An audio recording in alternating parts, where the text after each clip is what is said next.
Making this video is going to get me into a lot of troubles from my sister and brother-in-law since they do have a fish and chip shop. But anyway, keep watching and I'm going to tell you my little secrets.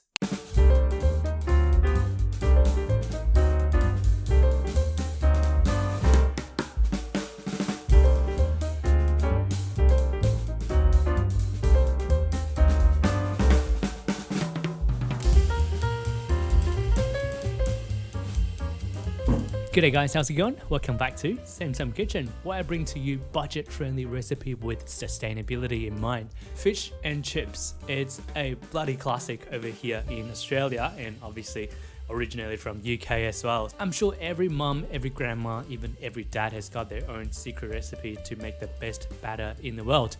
But I'm here to help you and bring to you the cheapest batter that you can ever make.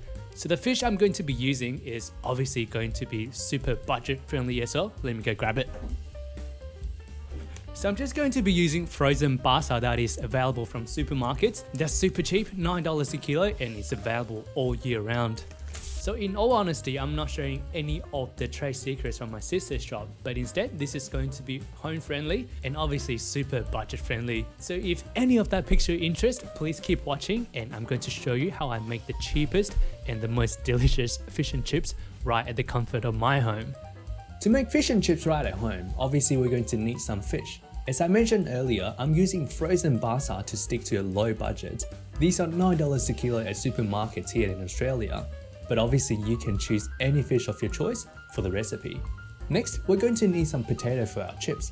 I ran out of regular potatoes at home, but I happen to have some sweet potatoes, so we're going to use them for some oven-baked chips.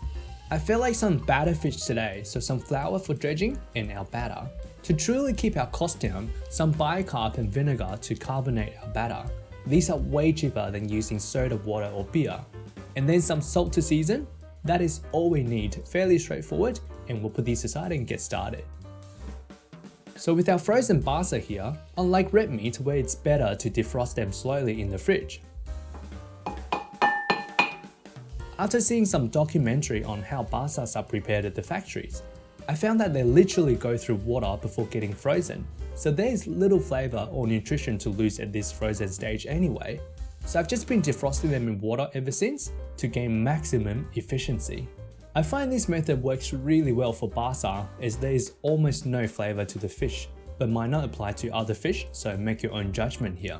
So I have the frozen fillet in a bowl and just load it up with tap water until it's submerged, or almost submerged depending on how big the bowl is. The fish should defrost in 10 to 15 minutes, making it super accessible and easy to work with. While I'm in the kitchen, I turn the oven on 200 degrees Celsius fan force for our chips. And then put on a pot of water to boil the chips before going in the oven. Coming back to our workstation, while the fish is defrosting, oven is preheating and water is coming up to a boil, we can prep our chips. And always make sure that we put our food scraps in the compost box for the sake of our environment. Here, I'm cutting off the tip of the sweet potato, but shouldn't be an issue for normal potatoes. Cut a 1 cm thick slice off the edge and flip the flat side down and continue cutting, but safer. Chop the rest of the potato into 1 cm thick slices and turn into 1 cm by 1 cm thick cut strips.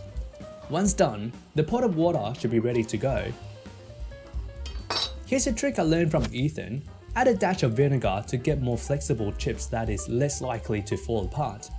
Then we load the sweet potato chips in and boil for about 5 minutes. While the chips are boiling, it's time to prep our secret ingredients to turn normally soft sweet potato crispy. Compared to normal potatoes, sweet potatoes are lesser in starch, which is a critical element to crispiness. So here, we're making a cornstarch slurry to help with that. Weigh out 1 part starch and 1.5 part water. Just enough to coat all of our chips. Give it a good stir to combine it all until we don't see any more powder. Once the slurry is done, our chips should be ready as well. Best way to test it out is to grab a knife. If you can push it through with little to no resistance, that means it's cooked through. Now, get our chips out and into our starch mixture. Coat through the chips with our starchy water. I found my mixture slightly on the runny side and not holding onto the potatoes super well, so I added an extra half a spoon and mixed through. Next, grab a baking tray, apply a thin coat of neutral tasting oil and spread it out with our fingers. Not really the biggest fan of oil sprays with the canister waste they produce, and they simply are just more expensive.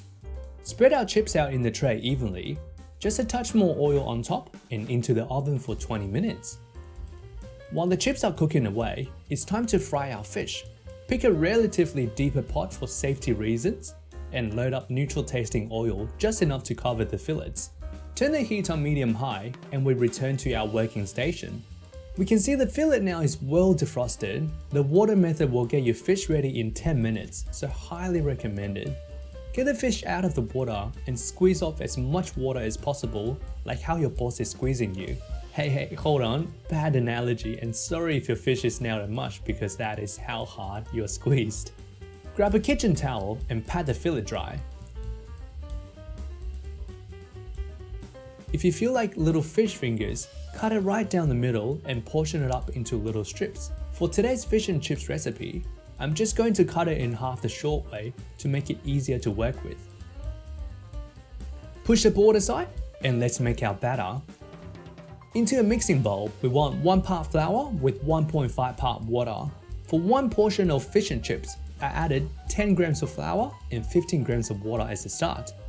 Give it a good whisking and we're aiming for a consistency like what you can see on the screen here. Adding 2 grams of bicarbonated soda and 5 grams of vinegar. As soon as those two combine, we can see some carbonation happening. Whisk it all into our batter and set aside. Here, we can also season the batter with some salt. Now back to our fillet. Sprinkle our fish with some flour to dredge it. The purpose of doing so is that the batter will stick to the fish better. Wet sticks better to the dry, not to the wet. Now a quick timeout to look at our chips. They should be about half done. Grab a spatula and flip them over so they can crisp up evenly. Back on our fish again. Put a piece of fish into the batter and coat it on both sides. Lift it off and let the excess batter drip off before dropping into the oil. Lower our fish into the oil away from us so it doesn't splash. You can use a drop of batter to test out the oil temperature before cooking. You want to see the batter bubbling like how the fish is looking on the screen. I didn't have enough oil in the pot to submerge them, so I grabbed a spoon and basted the fish a few times so the crust formed on both sides. Because our fish is quite thin, I gave both sides about 2 minutes to make sure the exterior is nice and golden. Got the pieces out and just let the residual heat poach the rest of the fish through.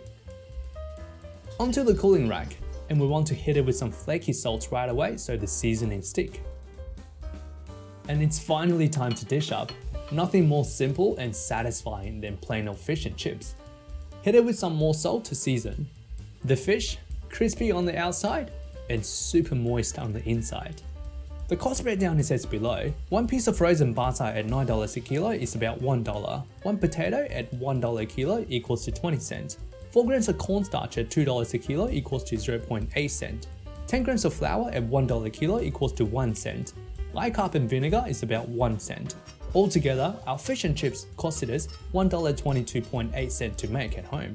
It's faster, cheaper, and so much tastier. Alright, and there we have it.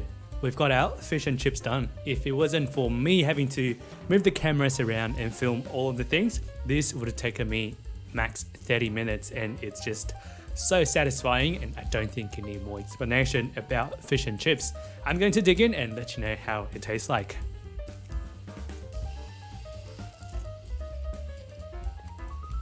The batter is nice and fluffy. The fish on the inside, super soft. Classic basa, the texture is really nice and the flavor super mellow, and in my opinion, it takes on all of the other additional flavor like lime, salt, and any other seasoning really well.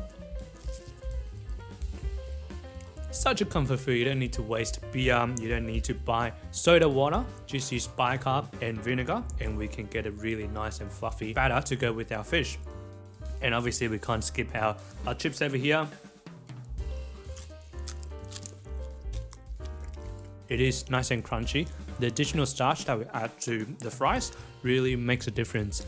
If you want to know more about making crunchy fries in the oven, I did make a video last year and I'll put it in the corner somewhere over here. It applies to sweet potato as well as potato. You don't need a deep fryer to make super crunchy fries. Unless you have a fish and chip shop just right at your doorstep. Honestly, the time it takes to order and to go pick it up and to come home, this recipe, you can't beat it on the time, efficiency or cost. And honestly, curing a hankering within 30 minutes and nothing beats this soul satisfying fish and chips. Anyway, I've talked enough. I'm not going to let my lunch get cold. If you like the video, give it a like. If you think budget-friendly recipe really should be more of a norm, share the video to the people that you think can really benefit from my recipes and cooking. And subscribe to the channel. I have a video coming out every 2 weeks. Thank you so much for doing that, and I will see you in the next video.